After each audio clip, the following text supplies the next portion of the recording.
Nakabidyo yan. Sa pasawan. Anong cellphone? Dito na.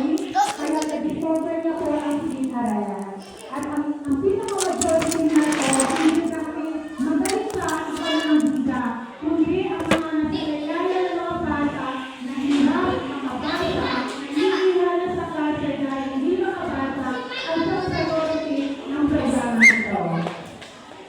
At ang pinag-aralan po, ang pinaka-sabi ko na kanina, ang major niya ay mula sa grade 1 lang po siya hanggang grade 3. Kaso, hindi siya makita ng history learner.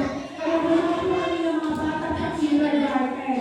Kaya ang pinaka-major na kanina lang po bakit nagsasayaw ng curriculum program ay nagsasayaw naman siya ang mga non-readers. At ang hindi naman sa inyo, ito ay nangyari na po tapos na po tayo ng 1 year. At ito na nga po ang pinag-aaral. Magsisimula siya sa mga history learners. Sasabihin ko lang po ang ating mga learners na mga colleagues. So, grade 3 po ay 50 po kayo nabasa. At ang grade 2 po ay meron kami 77. Ang grade 1 po ay 65 kayo. Ngayon na po, meron kami sa keyboard na 59. A total of 250 learners. Magkakaroon kasi may mga bata talaga kami hindi makita ang kanilang pag-iisip ng attention.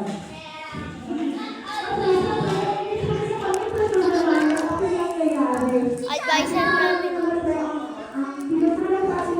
Charlotte! May mga teacher na subject condition lahat ang co-learners na kasama ko po. May mga Hi guys. Sa tayo. Wait lang ko nasa ko yung camera. Uy!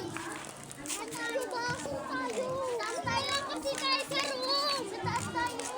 Wait lang. Wag dun tayo sa room. Meron sa cellphone ni mama. Tara, wait lang. Mag-video kayo. Mag-video ka. Oh, ikaw magawa. Ano ko? Videoan mo nga. Ano ko? Ano ko? Si Charlotte! Si Charlotte!